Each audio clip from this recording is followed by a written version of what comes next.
saw him out there. So baseball hat really low, and he was kind of hunched over, and he was kind of looking around, and he just didn't fit. And he wasn't going terribly quickly like a normal person. A doorbell camera in the quiet suburb where Nancy Guthrie lived just yielded a piece of evidence the Bureau had been missing. 4 a.m. January 24th, exactly 7 days before Nancy vanished. A solitary figure drifts through the dark, but he isn't heading to a vehicle or walking a pet. His actions defy every logic of a resident navigating their own street in the dead of night. He is pressing his features against cold glass and tugging at latches, checking every entrance for a lapse in security. He glides from one property to the next, as if conducting a systematic survey, yet his face remains startlingly visible to every lens. There is no surgical mask, no pulled-down hood, and no shades, nothing to shield his identity from the neighborhood's digital eyes. Since he handled those door grips without any protection, his oily fingerprints are likely still etched onto the metal, waiting for a forensic kit. Federal agents didn't just stumble upon this, they asked for this precise window of time. It wasn't a standard sweep or a routine canvass. They moved from house to house, specifically requesting files from January 24th by name. This implies the authorities were privy to a prior event before they ever stepped onto those porches. Now, here is the revelation that has gripped every observer. This individual, recorded in the pre-dawn hours with his identity fully exposed, does not match the figure captured on Nancy's porch. We are looking at two separate entities, distinct psychological profiles, and different patterns of movement. Consequently, if his features are so clear and his physical prints are scattered across the residential block, why is the Bureau keeping his identity hidden? Why does he remain a ghost without a name? And what does the FBI's prior interest in this date suggest about the true depth of their lead? Before delving further, this report synthesizes data from established investigative reporters and confirmed media outlets. Every perspective shared here is an analytical model built on verified data, not a formal allegation against any specific person. This remains a high-stakes federal case. The Guthrie family is desperate for clarity, and this new footage is the catalyst for our analysis. Let's break down the hard evidence, because the surrounding static can be deafening, and in this case, the devil is in the details. On March 16th, a veteran field reporter, a journalist known for his precision and reliability in this investigation, broke a story that sent a collective shiver through the true crime community. As part of the ongoing hunt for Nancy, federal agents revisited her neighbors with a highly targeted request, ignoring the day she was taken. Their focus was fixed on January 24th, a date they highlighted as being of paramount importance. That was a Saturday, just 8 days before Nancy Guthrie stepped out of her Plainfield, Indiana home and into thin air. Only 8 days prior. Consider the implications for a moment. You recognize the weight of the FBI demanding video from a specific, distant date. They already possess the evidence from the day of the abduction. To circle back and hunt for clips from 3 weeks earlier is a departure from the usual playbook. This is a display of laser-focused intelligence gathering. The Bureau's actions signal a conviction that a specific event on January 24th is the key to Nancy's fate. The investigative report cited specific community group posts from digital neighborhood boards where residents share alerts within a certain radius. The descriptions found in those digital neighborhood watches are deeply unsettling in their specificity. A prowler was spotted around 4 a.m. on the 24th, lurking near Nancy's home, peering through windows and testing door locks. He didn't stop at one house. He hit several, systematically checking for a way inside along that very same street. This is the specific detail that has both seasoned detectives and analysts completely mesmerized. This man took zero precautions to hide his appearance. No facial coverings, no gloves, no hat pulled down to obscure his gaze. His entire face was laid bare for the security cameras to document. And by grasping those handles with bare skin, he left a trail of forensic evidence behind. Let that sink in for a moment. Because the shadow who ultimately took Nancy Guthrie on February 1st was meticulously gloved, his face was hidden, and his movements suggested a deep familiarity with counter-surveillance techniques. That perpetrator knew the cameras were watching, realized the danger of exposure, and calculated his every move to stay off the radar. The behavioral blueprint of the porch intruder belongs to someone who understands the stakes and knows exactly how to avoid the handcuffs. The individual captured on January 24th appears to be functioning in an entirely different psychological reality. It is this profound shift in behavior that led the expert panel to conclude, with chilling certainty, that we are looking at two entirely different men. So, who exactly was the figure seen on January 24th? The analysis takes a dark turn here, as the framework applied to this man radically shifts the entire trajectory of the investigation. Three primary theories emerge from the shadows, each demanding a cold and clinical examination. This isn't about aimless speculation, but rather the fact that federal law enforcement's specific focus suggests they have their own internal hypothesis. Theory 1. The unrelated predator. This is a possibility that surfaced early in the forensic review of the case, and it warrants serious consideration, as it stems from measured observation rather than reckless conjecture. The footage reveals an unsettling truth about suburban life that few residents ever truly confront: the existence of midnight shadows. There are people, as the evidence suggests, who drift through neighborhoods testing door handles and peering into homes while the world sleeps. Crucially, because this subject makes no effort to mask his features, he likely isn't the primary abductor. In this scenario, the January 24th figure is a separate threat, entirely a predator, just not her predator. His presence near the residence in those preceding weeks becomes a haunting coincidence, rather than a calculated conspiracy. Authorities likely flagged this specific date due to suspicious activity reports within the local neighborhood. Perhaps they intended to exclude him from the search, and whether they succeeded or are still trailing him remains a mystery. This theory is built on simple logic. It doesn't require the complexity of multiple actors working in tandem. It neatly explains the behavioral divide without needing a grander plot, yet a single, nagging question remains. If this man was identified and cleared, why hasn't the Bureau closed that chapter for the public? In a case saturated with global attention, removing a false lead from the narrative is usually a tactical advantage. The vacuum of information surrounding him feels deliberate if he truly were just a random, unconnected prowler. Theory 2. The tactical scout.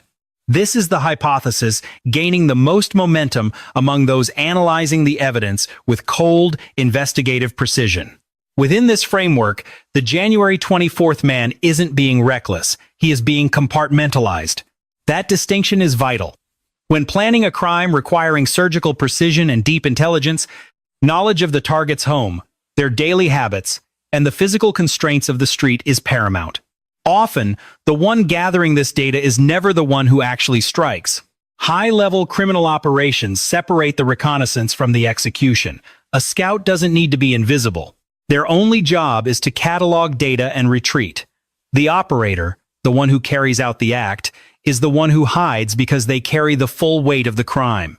In this model, the figure on January 24th ignored the cameras because his function was strictly informational. He was there to watch, to quietly check for unlocked entrances, and to map the terrain. He was identifying motion sensors, listening for dogs, and noting which driveways remained occupied throughout the night. He was painting a tactical portrait of the block, one he would never actually use himself when the moment arrived. Therefore, anonymity wasn't his priority, unlike the individual who later stood on that porch. If the scout theory holds weight, and these two are linked, then this was never a crime committed by a lone wolf. At least two people know exactly what became of Nancy Guthrie. Two individuals haunted the edges of her life in the weeks before she vanished, making the connection between them the ultimate prize for investigators. Theory 3.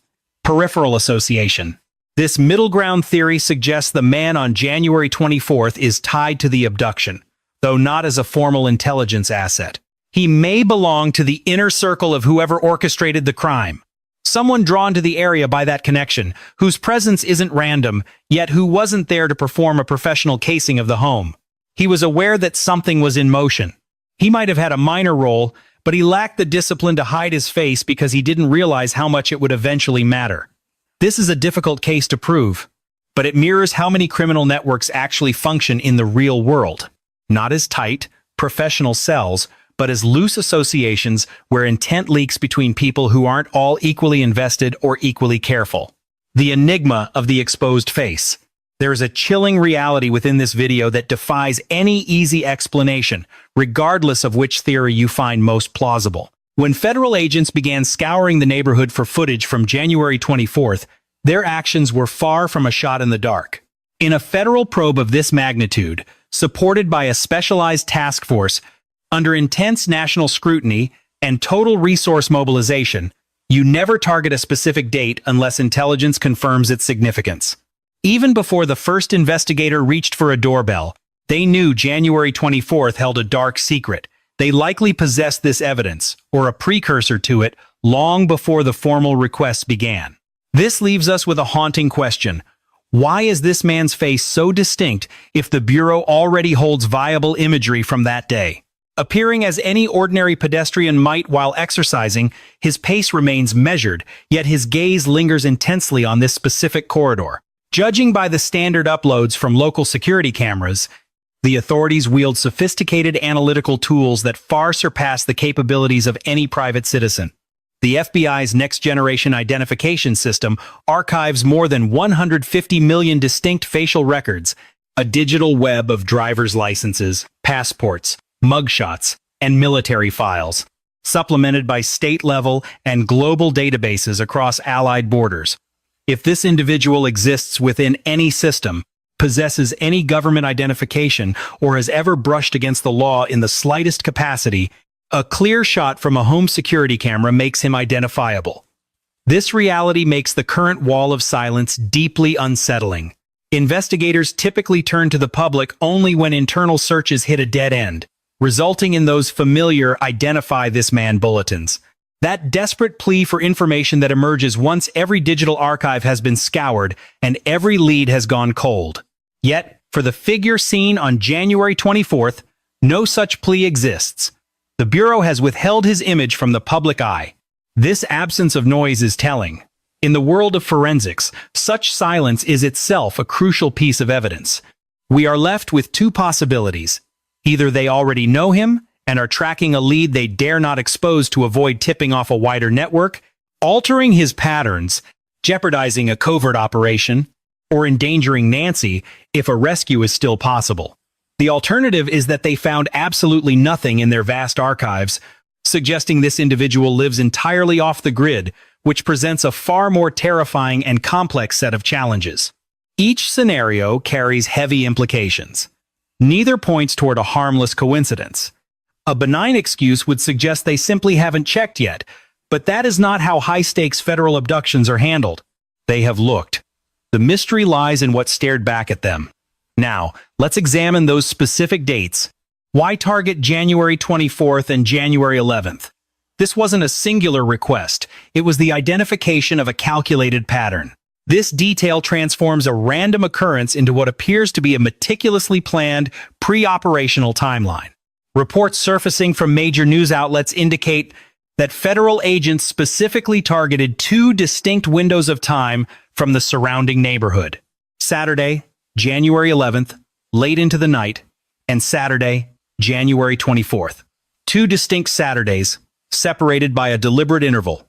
The 11th had already surfaced in local accounts, but the inclusion of the 24th solidifies a pattern. This is far beyond the realm of mere chance. In the dark art of pre-operational surveillance, Saturdays hold a particular, tactical significance. Suburban rhythms shift on the weekend, offering a different veil for anyone attempting to stalk a specific target. While weekdays follow a rigid pulse of work and school, the weekend beat is far more erratic and unpredictable. Mornings start later, and daily habits become fluid, allowing an outsider to blend in more easily as the usual neighborhood landscape becomes blurred by weekend visitors. Furthermore, monitoring a subject on a Saturday reveals their personal habits, providing vital data if the intended strike is meant for a very specific time on a similar weekend morning. 13 days pass between the first 2 points. Then, 8 days later, on February 1st, Nancy vanishes. Observe the countdown. 13 days of watching, followed by an 8-day window leading directly to the kidnapping. If a predator was establishing a pattern through repeated visits, this rhythm occurring every 7 to A 14-day window is the strategic sweet spot, long enough to map a target's rhythm, but brief enough to avoid becoming a suspicious fixture in the neighborhood. The events of January 11th between 9 in the evening and midnight remain a total void in the public record. Federal investigators have remained silent, refusing to disclose what they suspect transpired during those critical hours. That specific time frame was revealed only because they hunted for footage. Requesting a 2-hour block 3 weeks before a disappearance is never a routine inquiry. Something occurred in that darkness that the FBI believes is the kinetic link to Nancy's disappearance. When viewed through the lens of the January 24th evidence, the chilling architecture of this mystery begins to take form. Consider the calculated nature of this timeline. 3 distinct points of contact spanning exactly 21 days. This was no sudden impulse or a crime born of convenience. This was the work of a patient observer. A presence was felt. Someone returned to this quiet residential pocket multiple times, their focus narrowed entirely on one woman. Before dawn broke, they made one final visit, and she was gone. Targeted, a word that carries a heavy, recurring weight in this investigation. It is a haunting realization, suggesting the culprit had ample time to plot, to watch, and to reconsider. Yet they chose to proceed. The psychological divergence. A seasoned analyst put it bluntly, and the observation is worth revisiting for the sheer weight it carries. This particular individual from the January 24th footage is making zero effort to mask their identity. That assessment, coming from experts who have scrutinized every frame, suggests a threat model that is fundamentally different from the norm. Comparing these two profiles side by side reveals a stark contrast that fundamentally alters our understanding of the case. Observe the figure on Nancy Guthrie's porch on the morning of February 1st, their hands shielded by gloves, their faces deliberately angled or veiled to avoid detection. Every movement toward the house is measured and ghost-like. This is someone with a granular understanding of modern security, someone who knows that every home has eyes and every eye has a timestamp. They understand that footage becomes evidence, and evidence leads to a courtroom. Their behavior reflects a professional awareness of surveillance. Every choice was a surgical attempt to minimize their forensic footprint and avoid detection. Now, look at the January 24th figure, wandering through the neighborhood at 4 in the morning with their face completely exposed. They are leaning in, pressing their features directly against the window glass in an act of staggering recklessness. They are offering up their distinguishing traits and physical identity to any lens within range. Grabbing handles and latches with bare skin, they leave behind fingerprints, oils, and potential DNA on every surface they touch. No collar pulled up, no face turned away, they move through the environment as if the concept of concealment never entered their mind. These are not merely 2 different moods of the same person, they represent 2 entirely different worlds. We are looking at 2 categorically distinct operational signatures. One does not transition from a person who meticulously avoids porch cameras to one who mashes their bare face against a window at 4 a.m. The perception of risk is different. The awareness of counter-surveillance is different. The psychological blueprint is different. These are 2 separate individuals. This is the precise behavioral fracture that expert analysis has consistently highlighted. This isn't about physical stature or hair color details easily masked by a disguise or distorted by a lens. It is about the fundamental essence of behavior, how a person carries themselves when they believe they are in the shadows. The figure on the porch behaves as if avoiding the camera is their primary objective. The January 24th figure acts as if the camera doesn't even exist. This is where the investigation takes a complex turn. A behavioral clash between 2 figures doesn't automatically prove they are working together. 2 unrelated actors with completely different methods can, in theory, occupy the same space independently. While a random prowler theory might explain a stray encounter, it fails to account for the surgical precision of the timing. It ignores the FBI's intense focus on January 24th and the rhythmic pattern of 2 Saturday visits before Nancy was taken. When the behavioral data is overlaid onto the timeline, the case for a connection becomes far more compelling than mere coincidence. The anatomy of the scout theory. Suggesting the involvement of a scout isn't a leap into conspiracy. It is a grounded, tactical possibility. It is a documented operational pattern seen in high-stakes crimes where advanced intelligence is a prerequisite for the strike. Understanding this structure explains why the gap between the January 24th prowler and the porch suspect isn't a contradiction. It is exactly the kind of division of labor one would expect from a coordinated, two-person operation. Complex crimes demand far more than just a passing glance at the intended victim. They require a deep study of their sanctuary, their clockwork habits, and their hidden vulnerabilities. The eyes that watch are rarely the hands that strike. In high-level operations, this division of labor creates a chilling firewall of deniability. Should a scout be spotted during the preliminary casing of a neighborhood, that identification won't necessarily lead back to the ultimate assailant. Conversely, if the actual perpetrator is apprehended, detectives must bridge a massive gap, requiring a second set of prints and a second break in a disjointed evidentiary chain. When viewed through the lens of a reconnaissance mission, the individual seen on January 24th was likely a ghost, not a kidnapper. Their objective wasn't Nancy herself, but the blueprints of her life. Which porch has a dog that barks at shadows? Which driveways signal a full house through the presence of cold engines? Where exactly are the soft points of entry on the perimeter of the property? Which neighbors possess lenses that capture everything, and which have dark corners? What path allows a shadow to remain unseen from the road? This isn't data you harvest from a screen. This requires boots on the ground, breathing the same air as the target. For a scout, hiding in the shadows isn't as vital as it is for the one who will eventually commit the unforgivable act. Catching a glimpse of a face on a doorbell camera during a dry run is merely a hurdle, far from the death blow that seeing that same face during the actual snatching would represent. They are operating within a completely different margin of safety, a fact that might clarify why the figure from January 24th moved with such chilling indifference toward the lenses watching them. A deeper, more unsettling truth lies beneath this theory, one that fundamentally alters our understanding of Nancy's fate. If a ghost was indeed walking those streets, a second player in a dark game, then this wasn't the work of a lone predator. This was a calculated strike requiring logistics, patience, and a cold, structured mind. It suggests a singular obsession with Nancy Guthrie herself, her specific walls, her specific hours, her exact moment of weakness. Such precise focus shifts the very heartbeat of this entire investigation. This moves the case away from random violence and toward a motive deep enough to warrant such an expensive expenditure of effort.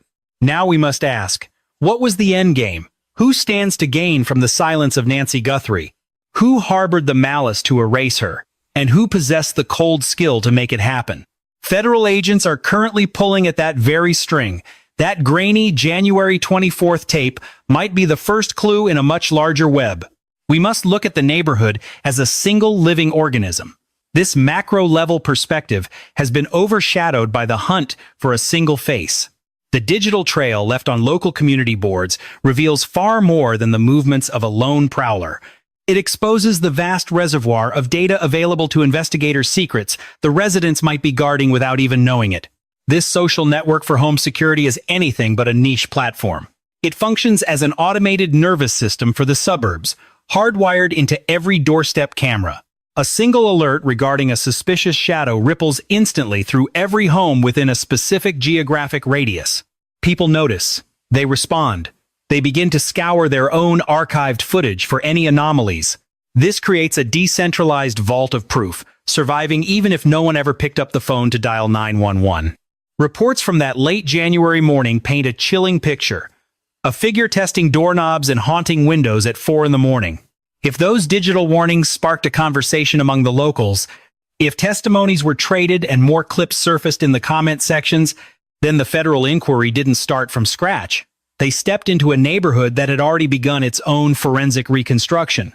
This is the power of a collective lens, something a solitary camera can never achieve on its own. By stitching together various angles, detectives can trace a suspect's exact trajectory through the suburban maze. They see the point of origin, the deviations, and the final exit strategy. Was it a pedestrian approach? Which intersection did they cross? Was there a getaway car idling nearby, or was this a solo walk through hell? A three-dimensional map of a predator's path is a far more lethal investigative tool than a single grainy snippet of video. It is a blueprint of intent. And in a hunt like this, blueprints are the only thing that matter. For any resident with a lens active on January 24th, 2025, your digital memory remains vital, even if you haven't yet spoken to the Bureau. The solicitation for evidence remains active. Those digital recordings may be the missing fragments of a complex psychological puzzle federal agents are piecing together. Contact the Bureau at 1-800-CALL-FBI or submit leads at tips.fbi.gov. If you captured any movement that evening, the investigation requires your files. This pervasive silence is a deliberate pattern, a cold, strategic void that often goes unexamined in the psychology of federal manhunts. Reports on the January 24th activity surfaced only on March 16th, roughly 6 weeks after Nancy's abduction. 42 days passed before this detail emerged, notably absent from any formal Bureau press briefing or public update. No official statements or sanctioned documents mentioned it. It leaked through independent investigative efforts and neighborhood portals, revealing a calculated information suppression strategy by the authorities. In high-stakes criminal probes, the release of data is a weapon. Every disclosure is a tactical decision, never a coincidence. The Bureau bypassed the cameras and microphones when they shifted their focus to the events of January 24th. They operated in the shadows, knocking on specific doors to quietly secure narrow windows of private surveillance footage. This covert canvas only surfaced because neighbors talk and community message boards serve as modern-day town squares. Observant investigators caught the trail, and this stealthy approach suggests two disturbing realities about the current search. First, they intended to keep their interest in that date hidden from the individuals currently under their microscope. Publicizing a breakthrough tips the predator's hand. Quietly gathering intelligence allows the trap to remain set. Second, they likely possessed classified intelligence regarding January 24th, long before they ever knocked on those doors. They needed an independent evidentiary record to validate a lead without burning a source who required total anonymity. Neither of these strategic paths favors a rapid resolution. They offer no immediate comfort or the imminent arrest that this grieving community is desperate to witness. Both scenarios describe a slow-burn operation focused on accumulation rather than moving toward a public climax. From the outside, active gathering looks like a standstill, but silence in a kidnapping case is rarely an absence of action. In this psychological game, the quietest moments are often when the most significant moves are being made in total secrecy. Let us re-examine the core of the mystery. 8 days before Nancy vanished, a porch camera captured a man at 4 a.m, his features visible and unmistakable. He left physical signatures on door frames throughout the area, and agents arrived with a surgical request for that specific date. Forensic analysis from independent specialists suggests a chilling shift in the investigation's focus. This individual is almost certainly not the figure from the February 1st footage, meaning they are likely hunting multiple suspects. If a suspect left a clear face and fingerprints across a neighborhood on a date, the FBI was already tracking. Then investigators have already dissected every pixel of that recording. They have processed the biometric data and cataloged the forensic evidence left on those handles. They have executed the clinical, systematic work expected of a premier federal agency facing such clear evidence. The haunting question we are left with is what those cold algorithms discovered when the work was finished. Only two grim possibilities exist. Either they have a name and are shadowing a suspect in total secrecy, fearing that a public reveal would compromise the search or alert a network involved in the disappearance, effectively sabotaging a live recovery operation. Perhaps they are protecting Nancy's life in a narrow window, or their databases returned a terrifying, empty void. That would suggest a phantom, a man who has scrubbed his existence from every system the government monitors. That is a different nightmare entirely. Yet neither path reveals Nancy's current location. One fact is certain. The Bureau knows far more than they admit regarding this 57-year-old grandmother's fate. A wife and mother who was a pillar of her community has been missing since the 1st of February. The reality that a man stalked her street 8 days prior, leaving his face and prints behind, remains unaddressed. That specific detail demands a name. It requires a public inquiry and a transparent response. If the face and prints exist, the Bureau already knows exactly who he is.